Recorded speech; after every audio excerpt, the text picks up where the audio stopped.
수술 교정을 많이 안 하는 병원들도 있단 말이에요. 안 가시는 게 좋고요. 교정과를 가든 부강외과를 가든 크게 차이는 없는 것 같아요. 단 부강외과 가라고 해주세요. 왜? 그럼 나는 안 하죠. 안녕하세요. 치아교정 전문의 박열 원장입니다.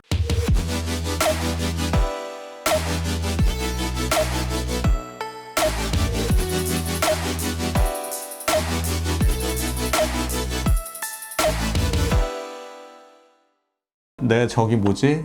틱톡을 드디어 시작을 하기로 마음의 결정을 내렸어. 그래서 틱톡을 하기 전과 틱톡을 하기 후에 구독자의 추이.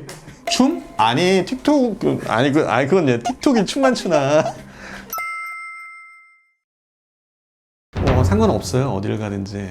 교정과를 가도 되고 수술병원을 가도 되는데, 교정과 병원 중에 수술을 많이 하는 병원이 있죠. 수술 교정이라고 하는데, 우리가 일반 교정하고 수술 교정하고는 조금 방향이 달라요. 교정을 하는 병원들 중에서도 수술 교정을 많이 안 하는 병원들도 있단 말이에요. 안 하는 병원들은 수술 교정에 대해서 경험이 많지가 않죠. 그런 경우는 안 가시는 게 좋고요. 수술병원은 구강암면외과 선생님들이 진료를 하시잖아요. 근데 구강암면외과 선생님들 중에서도 수술교정, 악교정, 양악수술을 하는 병원이 있고, 일반 임플란트나 일반 사랑니 발치나 일반 치과 진료를 또 많이 하는 병원들도 있어요. 구강외과 선생님들 중에.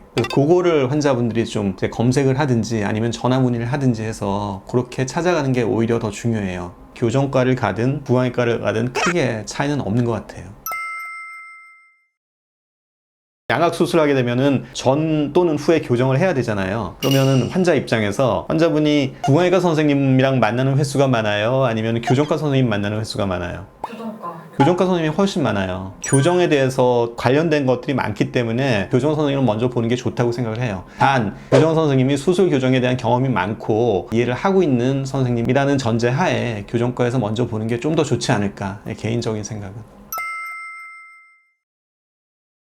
교정으로 하건 수술을 하건 교정은 해야 돼요. 둘 다 수술을 해야 되는 경우인데 굳이 교정으로 끝내겠다 이렇게 얘기할 필요는 없죠. 자기가 이거를 수술을 해야 되는 경우인데 교정을 해서 끝내보겠다, 할 수 있다, 이런 생각을 가질 수는 있죠. 근데 내 개인적인 생각으로는 그거는 환자가 만족 못할 가능성이 더 커요. 의사하고 상담할 때 고칠 수 있는 건 알겠는데 수술 효과랑은 아무래도 차이가 많겠죠, 선생님? 이렇게 물어보시는 게 좋지 않을까. 한 군데에서 치료를 받는다는 개념이 아닌 거네요. 그거는 근데 너무 걱정할 필요가 없는 게, 수술 교정을 많이 하는 교정과라든지 수술 환자가 많은 구강외과는 교정과랑 교류가 굉장히 활발하다는 얘기예요. 수술은 꼭 교정을 해야 되거든요. 두 군데 병원을 가서 하게 되면은 서로 알아서 환자랑 맞는 수술 선생님은 서로 의뢰를 해주세요. 협진한다는 개념이지. 예를 들어서 수술을 양악을 해야 되는데 교정과의 도움 없이 구강외과에서만 할 수가 없어요. 절대로. 환자 상담할 때 충분히 신뢰가 가고 굳이 어느 과로 이렇게 가는 그런 거는 걱정 안 해도 될 것 같아요. 약간 병원 시스템이 다 뭔가 연결이 되어 있는.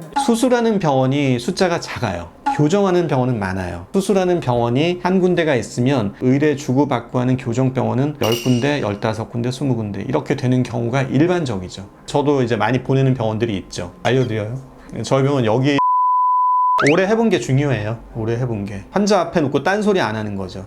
왜냐하면 이 협진을 오래 같이 안 했으면은 수술병원에서 하는 얘기랑 교정병원에서 하는 얘기랑 얘기가 다를 수가 있어요. 결과적으로는 비슷한데 과정이나 뭐 이런 부분에서 이 두 병원이 서로 좀 매끄럽지가 않다, 조금 걱정하거나 그럴 수 있죠. 그래서 오래 같이 해본 병원 짝을 찾는 게 좋죠. 근데 요즘에는 교정과 말고 구강외과 먼저 간다던데. 그런 것 같아요. 조금 어느 과라고 가라고 마지막에 얘기할까요, 그냥? 네, 부강외과 가라고 해주세요. 왜? 그러니까 구강외과를 가세요. 경험 많은 구강외과를 가셔서 교정에 대한 얘기도 들으시고, 그 다음에 교정이 좀 설명이 필요하겠다 그러면 수술 교정 많이 하는 교정과를 상담을 받으시고. 그럼 원장님 입장에서 환자가 원장님 성에는 안 차는 구강외과를 그럼 나는 안 하죠. 오. 아예 안 해요? 아니, 그 잘 모르니까 그 선생님이 어떻게 할지도 잘 모르고. 너무 하고 싶다고. 그럼 수술병원 바꿔달라고 그러죠, 내가. 그 앞에 선생님한테는 미안하지만 어쩔 수 없지.